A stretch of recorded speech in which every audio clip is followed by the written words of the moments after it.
প্রিয় দর্শকবৃন্দু, আসসালামু আলাইকুম। আপনাদের সামনে নতুন একটা বিষয় নিয়ে আলোচনা করার চেষ্টা করব। তো আমার এক ভাতিজা একটু বুদ্ধি খাটিয়ে ইলেকট্রনিক সেচ মেশিন তৈরি করেছে, যেটি কৃষি কাজে ব্যবহার করা হয়। আমরা যারা গ্রামে বাস করি, পড়ালেখা এবং খেলাধুলার পাশাপাশি মেয়েরা গৃহস্থালির কাজে মাকে আর ছেলেরা কৃষিকাজে বাবাকে বিভিন্নভাবে হেল্প করে থাকে। এরই মধ্যে আবার আমাদের অনেকেরই স্বাদ জাগে, অনেকেরই চেষ্টা থাকে বিভিন্ন ধরনের নতুন কিছু আবিষ্কার করার মতো স্পৃহা জাগ্রত হয়। এই স্পৃহাটাকে যারা কাজে লাগিয়ে চেষ্টার মাধ্যমে সামনের দিকে এগিয়ে যায়, তারাই কোনো এক সময় সফল হয়। আপনার আশেপাশে যদি এরকম ছোট ছোট উদ্যোক্তা থাকে বা আবিষ্কারক থাকে, তাহলে তাদেরকে উৎসাহ দিন, নিরাশ করবেন না, তাদেরকে উৎসাহ দেন। এরাই কোনো এক সময় বড় বড় বিজ্ঞানী বা আবিষ্কারক হিসাবে আমাদের দেশকে এগিয়ে নিয়ে যাবে। তো সেও এরকম একটি চেষ্টা করেছে। তো দেখুন, এই যে এই দেখতে পাচ্ছেন, এটা হচ্ছে স্যালাইনের 5, আর এটা হচ্ছে গিয়ে আপনার এই যে এই শীষ কলমের দুই পাশে কলমের দিছে। আর এই 5 দিয়ে হচ্ছে গিয়ে আপনার ইন হয়, আর ওই 5টা দিয়ে হচ্ছে গিয়ে আউট হয়। এটা হচ্ছে গিয়ে ব্যাটারি। তো এই ব্যাটারিটা হচ্ছে কি আপনার যে পুরাতন লাইট থেকে ও সংগ্রহ করছে। এই যে আপনার সিরিঞ্জ দিয়ে মোটরের ভিতরে পানি আগে ঢোকাতে হয়। পানি যখন পরিপূর্ণ হবে তখন হচ্ছে গিয়ে এই মোটরটা যখন চালু দেবে তখন পানি বের হবে। মোটরটা বড় হোক, এরই ফাঁকে আপনাদেরকে ওর পরিচয়টা দেই। ও হচ্ছে কি মোহাম্মদ সাজু মিয়া, জঙ্গলবাড়ি উচ্চ বিদ্যালয়ে পড়াশোনা করছে 6ষ্ঠ শ্রেণীতে। ওর জন্য সকলেই দোয়া করবেন। হ্যাঁ, অলরেডি পড়ে গেছে। হ্যাঁ, জয়েন দেওয়া হচ্ছে।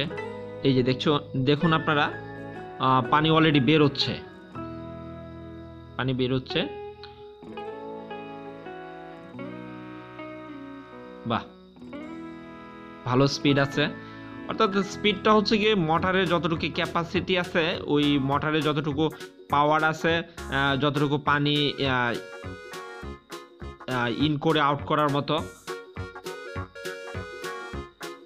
তারপরেও ছোট্ট মোটর, যেটা সাধারণত এই আগের টেপ রেকর্ডার কিংবা বিভিন্ন ধরনের ইলেকট্রনিক যন্ত্রপাতিতে ব্যবহার করা হয়ে থাকে, সেটাও ও সংগ্রহ করছে।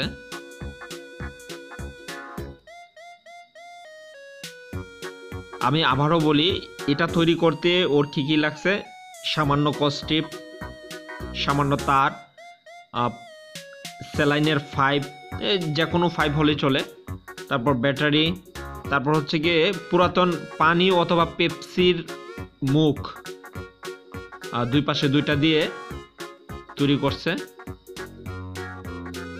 দুই পাশে দুইটা দিয়ে আপনার এই একসাথে কষ দিয়ে জোড়া লাগাইছে আর কি, জোড়া লাগায়। হ্যাঁ, মোটরের মাথায় আবার আছে, ওই পাখা আছে, যেটা পানিকে ঘুরিয়ে ইন করে আউট করার মতো। দেখুন, এই যে জোড়া লাগাইছে, দুইটা বোতলের মুখ জোড়া লাগাইছে। এটা যেন ছুটে না যায়, এই জন্য সে রাবার ইউজ করছে। দেখুন কতক্ষণের ভিতরে বেলির পানি অর্থাৎ বলের পানি হয়ে গেছে। ধরুন আমাদের এটা হচ্ছে কি আমাদের এই ধান রোপণের জমি, এটাতে আমরা ধান রোপণ করব। তো এটাতে পানি সেচ দেওয়া হচ্ছে।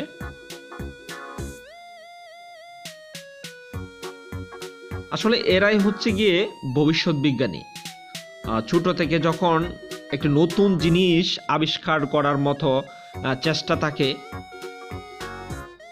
আস্তে আস্তে চেষ্টার মাধ্যমে কিন্তু বড় একটা জিনিস সৃষ্টি করার মতো বা তৈরি করার মতো মস্তিষ্কে জায়গা করে নেয়।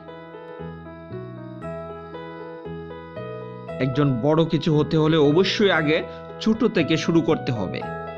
হ্যাঁ, ছোট থেকে আস্তে আস্তে বড় কিছু হয়ে যাবে। এরাই হচ্ছে কি আমাদের ভবিষ্যৎ কর্ণধার।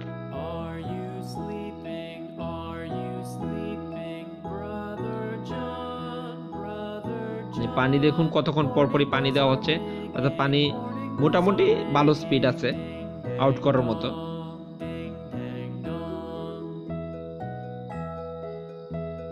বা চেহারাটা খুব সুন্দর আমার ভাতিজার।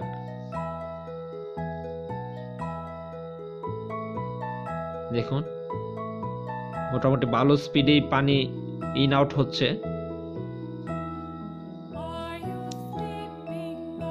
ভিউয়ার্স, এটা যদিও কৃষি রিলেটেড কিছুটা, আরেকটা বিষয় হচ্ছে গিয়ে আমরা যারা নতুন উদ্যোক্তা আছি ওর মতো করে এরকম ছোট ছোট জিনিস দিয়ে শুরু করতে পারি, তারপর আমরা আস্তে আস্তে বড় একটা জিনিসে হাত দিতে পারি, ছোট থেকেই বড় হতে পারি।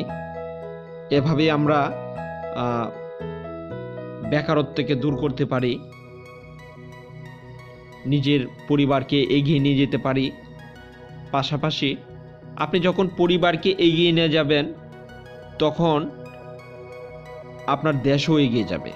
একটি ফ্যামিলির মাধ্যমেই কিন্তু একটি দেশ এগিয়ে যেতে পারে। যখন আপনি স্বাবলম্বী হবেন, যখন আপনি অর্থনৈতিকভাবে স্বাবলম্বী হবেন, তখন আর দেখবেন আপনার চারপাশের মানুষগুলাও কেমন স্বাবলম্বী হচ্ছে। আপনি আমার সহযোগিতার মাধ্যমে এগিয়ে যাবে দেশ, এগিয়ে যাবে সবাই, আমি আপনি সকলে।